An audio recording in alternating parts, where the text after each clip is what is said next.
GeM தொலைக்காட்சி நேயர்களுக்கு வணக்கம். நான் உங்கள் முத்துக்குமார். அனைத்து இந்திய அண்ணா திராவிட முன்னேற்ற கழகம் தொடங்கி 52 ஆண்டுகள் நிறைவடைந்து 53ஆம் ஆண்டு தொடங்கிய இந்த நிலையில அதிமுக கட்சி எப்படி உருவானது, எந்த கொள்கைக்காக உருவாக்கப்பட்டது, பின்பு கட்சிக்குள் என்ன நடந்தது, அனைத்து இந்திய அண்ணா திராவிட முன்னேற்ற கழகத்தின் 52 ஆண்டு வரலாற்றை இந்த காணொலியில் காண்போம். மக்களால் நான், மக்களுக்காகவே நான்.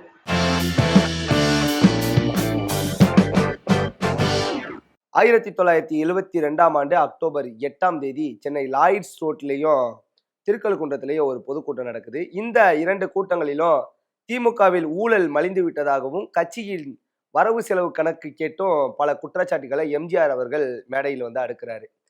இந்த பொதுக்கூட்டத்திற்கு பிறகு அக்டோபர் 10ஆம் தேதி எம்ஜிஆர் திமுக கட்சியிலிருந்து தற்காலிகமா நீக்கப்படுறாரு. அவரிடம் விளக்கம் கேட்டு நோட்டீஸும் அனுப்பப்படுது. தொடர்ந்து அக்டோபர் 14ஆம் தேதி கட்சியிலிருந்து நிரந்தரமாக எம்ஜிஆர் அவர்கள் நீக்கப்படுறாங்க. திமுகவை விட்டு வெளியேறிய பின் நடந்த பத்திரிகையாளர் சந்திப்பின் போது உங்களை கட்சியிலிருந்து நீக்கிவிட்டார்கள் என்று பத்திரிகையாளர்கள் கேட்க, எல்லாருக்கும் பாயாசம் கொடுங்க அப்படின்னு சொல்லிட்டு பதில் சொல்லிட்டு போறாரு எம்ஜிஆர். அதன் பிறகுதான் எம்ஜிஆர் போட்டியிட்ட பரங்கிமலை தொகுதியின் பொறுப்பாளரான அனகாபுத்தூர் ராமலிங்கம் அதிமுக என்ற பெயர்ல சொசைட்டி ஒன்றை பதிவு செய்து வைத்திருக்காரு. அதுல சேரும் முடிவை அக்டோபர் 16ஆம் தேதி எம்ஜிஆர் அவர்கள் எடுக்கிறாரு. இதன் பிறகு அக்டோபர் 17ஆம் தேதி அதிகாரப்பூர்வமா அறிவிக்கிறாரு எம்ஜிஆர் அவர்கள். 1972 அக்டோபர் 17 அன்னைக்கு திமுகவிலிருந்து நீக்கப்பட்ட வெறும் 7 நாள்ல மதுரை தமுக்க மைதானத்துல எம்ஜிஆருடைய அனைத்து இந்திய அண்ணா திராவிட முன்னேற்ற கழகம், அதாவது அதிமுக என்று சொல்லக்கூடிய திராவிட கட்சி உருவாகுது. குறிப்பா அறிஞர் அண்ணாதுரை அவர்களின் கொள்கையான சமூக ஜனநாயக மற்றும் சமூக நீதி கொள்கைகளை எம்ஜிஆர் அவர்கள் கொள்கைகளா எடுத்துக்கிறாரு. அண்ணாவுடைய பெயரை கட்சியின் பெயர் பயன்படுத்தியது, அண்ணாவுடைய கொள்கைகளை பின்படுத்தியது போன்ற செயல்களால இந்த ஒரு செயலை வந்து அண்ணாயிசம் அப்படின்னு வந்து அப்ப இருக்க காலகட்டங்கள்ல வந்து சொல்லப்பட்டுச்சு. புதிய இயக்கத்தின் பெயரையும் கொடி அமைப்பையும் வெளியிட்ட எம்ஜிஆர் புதிய கட்சியோட அமைப்பு செயலாளராக தென்னகம் நாளேட்டோட ஆசிரியரான கிருஷ்ணசாமியை நியமிக்கிறாரு. அதன் பிறகு திமுகவில் இருந்து லட்சக்கணக்கான இளைஞர்களும் மாணவர்களும் வந்து விலகி அதிமுகவில் வந்து இணைகிறாங்க. புரட்சி தலைவர் எம்ஜிஆர் அவர்கள் அண்ணா திராவிட முன்னேற்ற கழகத்தை தொடங்கிய போது ஒரு சட்டமன்ற உறுப்பினராக இருந்ததால சட்டமன்றத்திலையும் அதிமுகவுக்கு ஒரு பலமா வந்து இது அமையுது. அதன் பிறகு அடுத்த சில நாட்கள்லயே வந்து S M. Durairaj, Chellaiah, Soundarapandian, G R. Edmund போன்ற சட்டமன்ற உறுப்பினர்களும் எம்ஜிஆருடைய அண்ணா திராவிட முன்னேற்ற கழகத்துல இணைகிறாங்க. இதன் பிறகு அதிமுகவுடைய சட்டமன்ற உறுப்பினர்களுடைய எண்ணிக்கை வந்து 5ஆக வந்து உயருது. இந்த சம்பவம் வந்து அதிமுகவுக்கு கூடுதல் பலமா இருந்துச்சு அப்படிங்கிறது மறக்க முடியாத ஒரு உண்மை அப்படின்னே நம்ம சொல்லலாம். அதன் பிறகு கட்சியுடைய சின்னம் தேர்ந்தெடுக்கிற வேலையை வந்து எம்ஜிஆர் அவர்கள் வந்து ஆரம்பிக்கிறாரு. தேர்தல் ஆணையத்துல கொடுக்கப்பட்ட சின்னங்களோட பட்டியலை வந்து பாக்குறாரு. அந்த பட்டியல்ல இருந்து வந்து இரட்டை இலை சின்னத்தை வந்து மக்கள் திலகம் எம்ஜிஆர் அவர்கள் வந்து தேர்ந்தெடுக்கிறாரு. இந்த இரட்டை இலை சின்னம் ஏழை எளிய மக்கள் மனதுல வந்து பதியக்கூடிய சின்னமாக வந்து அமையுது. பின்பு தேர்தல் பிரச்சாரம் வந்து 1 மாதம் வந்து நடக்குது. எம்ஜிஆர் அவர்கள் இரவு பகல் பார்க்காம வந்து மக்களை சந்திச்சு இரட்டை விரலை காண்பித்து வந்து இரட்டை இலைக்கு ஓட்டு போடுங்க என்று வாக்குகளை வந்து சேகரிக்கிறாரு. அந்த தேர்தல்ல இரட்டை இலை சின்னம் உதயசூரியன் சின்னத்தை விட அதிக வாக்கு வித்தியாசத்துல வெற்றி பெற்றது. அன்று முதல் இன்னைக்கு வரைக்கும் பாத்தீங்கன்னா மக்கள் மனதிலிருந்து நீங்காத சின்னமா இருக்குது வந்து இரட்டை இலை சின்னம். இந்த 1977 சட்டமன்ற பொதுத் தேர்தல்ல முதன் முறையாக வெற்றி பெற்று கட்சி ஆரம்பிச்ச 5 ஆண்டுல தமிழ்நாட்டின் ஆட்சியை பிடித்த ஒரே இயக்கம் அனைத்து இந்திய அண்ணா திராவிட முன்னேற்ற கழகம் என்ற சரித்திரத்தையும் படைக்குது. சந்தித்த முதல் தேர்தலே அபார வெற்றியும் பெறுது. புதிதாக ஆரம்பித்த ஒரு கட்சி இவ்வளவு பெரிய வெற்றியை பெற்றது இந்தியா முழுவதும் ஆச்சரியத்தை ஏற்படுத்தக்கூடிய ஒரு விஷயமா வந்து பார்க்கப்பட்டுச்சு. இந்த கூட்டணியில் வந்து அதிமுக மட்டும் குறிப்பா சொல்லணும்னா 130 இடங்களை வந்து பிடிச்சிருக்கு. அதன் கூட்டணி கட்சியான சிபிஎம் 12 தொகுதிகளை பிடிச்சிச்சு. பல்வேறு அரசியல் சூழல்களாலும் மத்திய அரசின் ஆட்சி கலைப்பு இப்படி பல்வேறு நிகழ்வுகளை வந்து சந்திக்குது. அதற்கு முன்பே வந்து பாண்டிச்சேரியில 1974ல முதலாக அண்ணா திராவிட முன்னேற்ற கழகம் ஆட்சியை பிடிக்குது. முதல் தேர்தலையே 1க்கும் மேற்பட்ட மாநிலங்கள்ல வென்றெடுத்த ஒரே திராவிட இயக்கம் அஇஅதிமுக மட்டுமே அப்படிங்கிற பெயரையும் வந்து அனைத்து இந்திய அண்ணா திராவிட முன்னேற்ற கழகம் வந்து பெறுது. இதன் பிறகு 1980ஆம் ஆண்டு தமிழகத்தில் நடந்த சட்டமன்ற தேர்தலில் போட்டியிட்டு அஇஅதிமுக ஆட்சி அமைக்குது. அதன் பின்பு வந்து பாத்தீங்கன்னா 1981ஆம் ஆண்டு மதுரையில வந்து 5ஆம் உலக தமிழ் மாநாட்டை இந்திய பிரதமர் இந்திரா காந்தி தலைமையில எம்ஜிஆர் அவர்கள் சிறப்பா நடத்துறாரு. அதன் பிறகு 1984ல நடைபெற்ற பொது தேர்தலில் அமெரிக்க மருத்துவமனையில சிகிச்சை பெற்றுட்டு வந்த எம்ஜிஆர் அவர்கள் மருத்துவமனையில இருந்த போதுமே வந்து தேர்தலில் போட்டியிட்டு ஆட்சி அமைக்கிறாரு. 1987ஆம் ஆண்டு டிசம்பர் 23ஆம் தேதி நள்ளிரவு 12:30 மணிக்கு எம்ஜிஆருக்கு திடீர்னு நெஞ்சு வலி வந்து ஏற்படுது. அதை தொடர்ந்து வந்து பாத்தீங்கன்னா மயக்கமடைந்த எம்ஜிஆருக்கு மருத்துவர்கள் சிகிச்சை அளிக்கிறாங்க. மருத்துவர்கள் சிகிச்சை அளித்தும் சிகிச்சை பயனளிக்காதனால 1987 டிசம்பர் 24 அதிகாலை 2:30 மணிக்கு எம்ஜிஆர் அவர்கள் காலமாறாங்க. தமிழர்களை நிலைகுலைய வைத்த இந்த எம்ஜிஆரோட மரணம் கட்சியும் ஒரு கலக்கத்துக்கு உள்ளாக்கியது அப்படின்னு சொல்றான். அந்த நேரம் அதாவது ஜெயலலிதா அம்மையாருக்கும் ஜானகி அவர்கள் இருவரும் சேர்ந்து 2 அணிகளாக அதிமுக பிரியுது.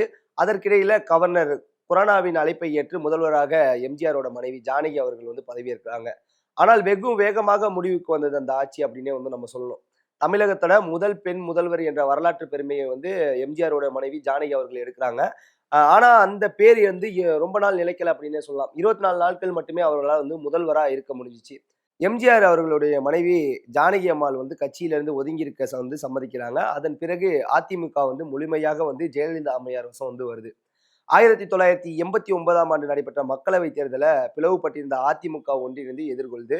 இதனால வந்து 17.12% வாக்குகளை பெற்று 11 இடங்கள்ல வந்து வெற்றி பெறுது. அதிமுகவின் 2 அணிகளும் இணைந்ததுக்கு பின்னணி வந்து 1991ஆம் ஆண்டு நடைபெற்ற சட்டப்பேரவைத் தேர்தலில் அதிமுக 44.4 விழுக்காடு வந்து வாக்குகளை பெற்று 164 இடங்கள்ல மாபெரும் வெற்றி பெறுது. அதன் பிறகு நடைபெற்ற 2001, 2011, 2016 சட்டமன்ற பொதுத் தேர்தலில் அனைத்து இந்திய அண்ணா திராவிட முன்னேற்ற கழகம் வந்து மாபெரும் வெற்றியை வந்து பெறுது. அதே போல 2014 நடைபெற்ற மக்களவை பொதுத் தேர்தலில் எந்த கட்சியும் கூட்டணி சேர்க்காம தன்னந்தனியாக கட்சியோட வெற்றி சின்னமா இருக்கக்கூடிய அந்த இரட்டை இலை சின்னத்துல போட்டிக்கிட்டு தமிழ்நாட்டுல 37 இடங்களை வந்து வெற்றி பெற்று இந்தியாவின் 3வது பெரிய கட்சியா வந்து முன்னேறி நிக்குது அதிமுக.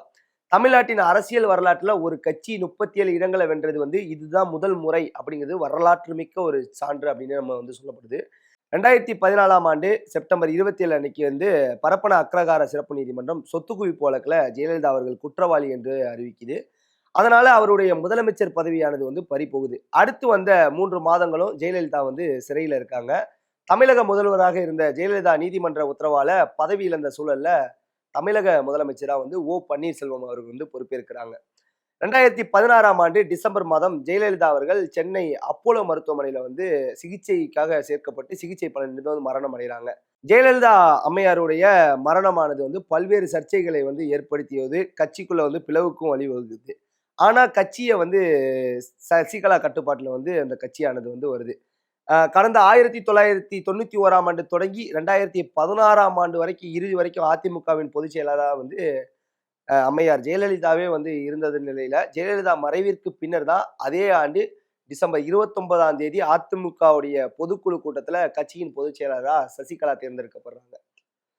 அவர் தான் முதலமைச்சரும் ஆவாங்க அப்படின்னு அப்போ வந்து கூறப்பட்டுச்சு. 2017ஆம் ஆண்டு பிப்ரவரி 7ஆம் தேதி முன்னாள் முதல்வர் ஓபிஎஸ் சசிகலாவை வந்து யாரும் முதல்வராக ஏற்கவில்லை, அம்மா மரணத்துல வந்து மர்மம் இருக்குது, அது தொடர்பாக விசாரணை ஆணையை அமைச்சு விசாரிக்க வேண்டும், சசிகலா குடும்பத்தின் பிடியில் கட்சி இருக்கிறது அப்படின்னு பல்வேறு வகையான குற்றச்சாட்டுகளை முன்வைத்து தர்ம யுத்தம் வந்து தொடங்கினார் அப்படிங்கிறது நம்ம எல்லாரும் வந்து பார்த்த ஒரு விஷயம். ஆளுநரோட வருகை தாமதம், ஜெயலலிதா சசிகலா உள்ளிட்டோர் மீதான சொத்து குவிப்பு வழக்கோட தீர்ப்பு என அடுத்தடுத்த திருப்பங்களால எடப்பாடி பழனிசாமியை முதலமைச்சராக வந்து தேர்வு செய்யறாங்க சசிகலா. அதனால ஓபிஎஸ் அணி இபிஎஸ் அணி என 2ஆக பிளக்குது அந்த அதிமுக கட்சி வந்து. அப்போதுதான் வந்து அரசியல்ல பேசும் பொருளா வந்து இந்த கூவத்தூர் சம்பவம் அப்படிங்கிற ஒரு விஷயமும் அங்கதான் வந்து நடக்குது. சொத்து குவிப்பு வழக்குல தண்டனை விதிக்கப்பட்டு சசிகலா சிறைக்கு சென்ற சில மாதங்கள்ல முதல்வராக எடப்பாடி பழனிசாமி, துணை முதல்வராகவும் கட்சியின் ஒருங்கிணைப்பாளராகவும் ஓ பன்னீர்செல்வம் என பதவிகளை பிரித்து கொண்டு ஓபிஎஸ் இபிஎஸ் அணி வந்து ஒன்னா இணையுது.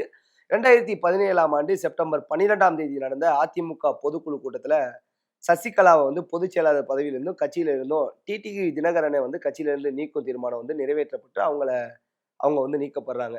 சசிகலா வந்து சிறையில இருந்த நிலையில டிடிவி தினகரன் தன்னோட ஆதரவாளர்கள் கூட போய் அம்மா மக்கள் முன்னேற்ற கழகம் அப்படிங்கிற ஒரு புதிய கட்சியை தொடங்கியதால அப்ப அரசியல் களம் வந்து ரொம்ப பரபரப்பாகவே வந்து பேசப்பட்டுச்சு. இபிஎஸ் ஓபிஎஸ்க்கு மத்தியில அதிகார போட்டி நிலவிய நிலையில மிகப்பெரிய பிரச்சனை வந்து எழுது. ஒரு கட்டத்துல ஒற்றை தலைமையாக எடப்பாடி பழனிசாமியை வந்து தேர்வு செய்யறாங்க. ஓபிஎஸ் ஒப்புக்கொள்ளாம இருந்ததுனால அவர் கட்சியில இருந்து நீக்கப்படுறாரு. இப்போது வரைக்கும் எதிர்க்கட்சி தலைவராகவும் கட்சியின் பொதுச் செயலாளராகவும் எடப்பாடி பழனிசாமி அவர்கள் சிறப்பாக செயல்பட்டு வருகிறார்.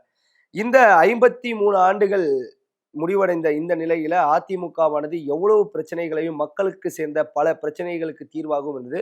குறிப்பா சொல்லணும் அப்படின்னா எம்ஜிஆர் அவர்கள் ஆட்சி காலமாக இருக்கட்டும், புரட்சி தலைவி ஜெயலலிதா அவர்களுடைய ஆட்சி காலமா இருக்கட்டும், நிறைய இப்ப நடந்த அதிமுக ஆட்சி காலவர்கள் நிறைய மக்களுக்கான நிறைய பயன்களை வந்து சொல்லியிருக்காங்க. இன்னைக்கு வந்து அனைத்து இந்திய அண்ணா திராவிட முன்னேற்ற கழகம் என்று சொல்லக்கூடிய அஇஅதிமுக, அதாவது ஏடிஎம்கே உடைய வரலாறை வந்து நம்ம பார்த்தோம். இந்த அதிமுகவினுடைய வரலாறுல ஏதாவது சிறு பிழைகள் இருந்தாலோ, உங்களுக்கு தெரிந்த பிழைகள் நான் ஏதாவது மிஸ் பண்ணியிருந்தாலோ நீங்க கமெண்ட் பாக்ஸ்ல வந்து கமெண்ட் பண்ணுங்க.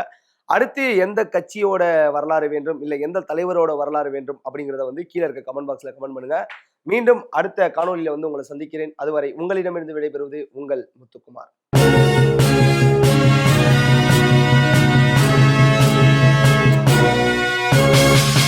உடனுக்குடன் அப்டேட் தெரிந்து கொள்ள ஜெம் டிவி தமிழ் ஆப்பை இன்ஸ்டால் செய்யவும்.